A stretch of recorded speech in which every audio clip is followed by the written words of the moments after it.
this guy survived the apocalypse. Think we should follow them? I don't believe you.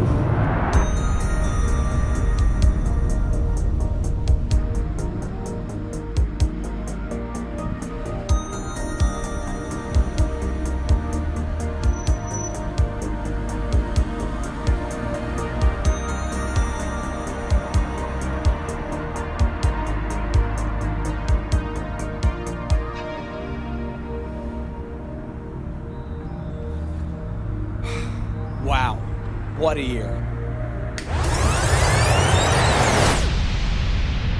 Now, I know I'm not alone in feeling that 2017 was one of the most insane and challenging years ever, so I don't need to go into that. We all know what happened in the world. And for me, on a personal level, it was a year of lots of highs and lows, but it was also very jam-packed. I hit the ground running with my first ever attempt at a daily vlog. Through 28 straight episodes, I shared with you my daily routines, my ups and downs, and plenty of shenanigans with my friends and more. My butt! It was one of the greatest challenges I've ever committed myself to, and one that I'm planning to do again sometime this year. 2017 was also a big year of music concerts.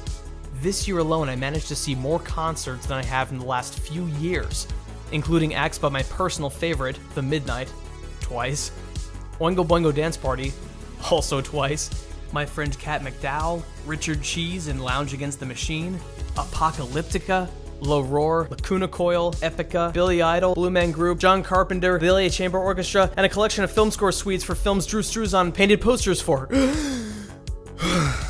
In March, I ran the Spartan Super Race in Vegas. A Spartan Super is one level above the Spartan Sprints that I had run 3 times before, consisting of a 10-mile run with 30 military-grade obstacles.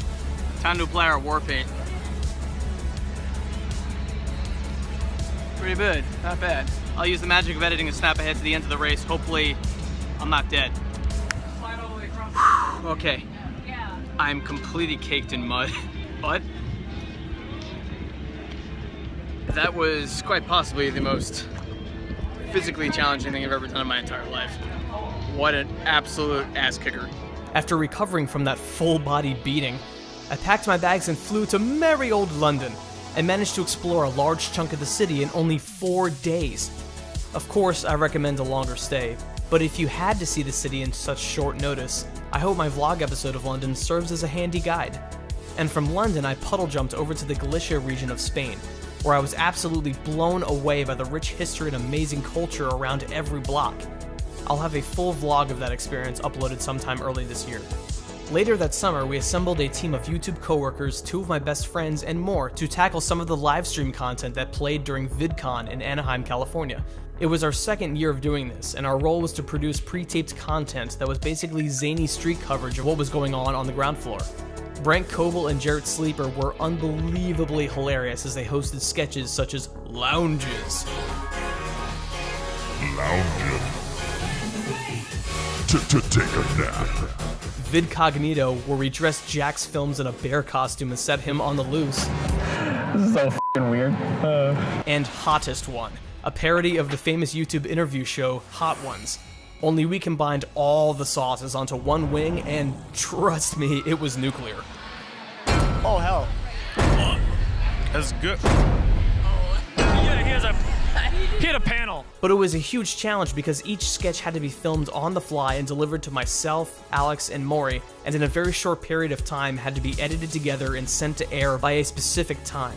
It was high pressure but massive amounts of fun. And once our on-the-clock, under-the-gun filmmaking appetites were whetted, Do It Live Productions returned Do It Live Productions returned to compete in the Los Angeles 48-hour film project with our strangest short yet. Family Night. Family night. Family night. Family night! We drew dark comedy and family film genres.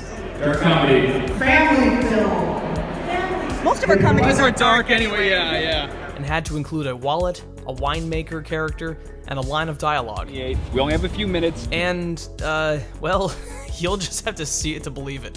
The link is in the description below. I then packed my bags and camera equipment again, this time to witness a rare cosmic event, the Great American Eclipse of 2017.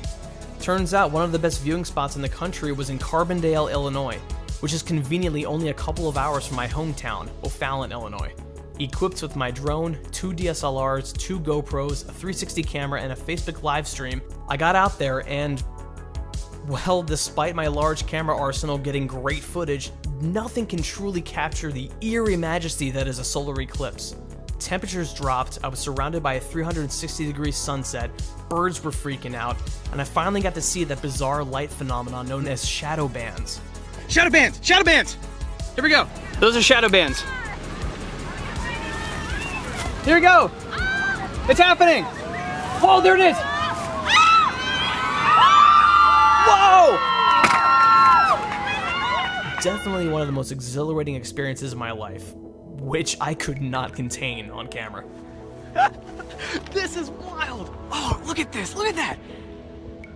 Not a short time later, I flew down to Tampa Bay to meet up with my old high school friends just like we did the year before. We hit the beaches, saw some amazing sunsets, and I got to go to Disney World for the first time. Orlando. Say that again. SeaWorld. And Disney. Yeah. And look, I have to admit, I'm not the biggest fan of theme parks. I don't know why, I'm just not. And I think the movie Avatar is a steaming pile of hot garbage, but that's just my opinion. But the Flying Pandora ride there in Disney World absolutely blew my mind. More immersive than the movie. We stood in line for hours and it was so worth it. Clearly I can't shoot this, but trust me, it's cool. We managed to ride it 3 times throughout the day and had ear-to-ear grins every time. Between that experience, Tampa Bay, and my friends, I seriously can't wait for next year. Later in December, I returned to O'Fallon for my family's last Christmas there. It was definitely bittersweet saying goodbye to the house that I grew up in, but I got to revisit all the old familiar places, including my elementary school, junior high, and high school. It may take a while, but I will definitely be visiting again to see my friends for the holidays. And other than that, things were pretty much business as usual, except for my time at YouTube Space LA had ended. In all honesty, it was as bittersweet as you can imagine. I was there both unofficially and full-time for about 4 years, and over those years, my coworkers and I had formed quite a motley family over there. We produced some incredible projects and had some ridiculously fun and hilarious experiences together. But you know, to be fair, YouTube Space was never the end game. It was merely the first step towards a bright and challenging future. And now, I'm more ready than ever.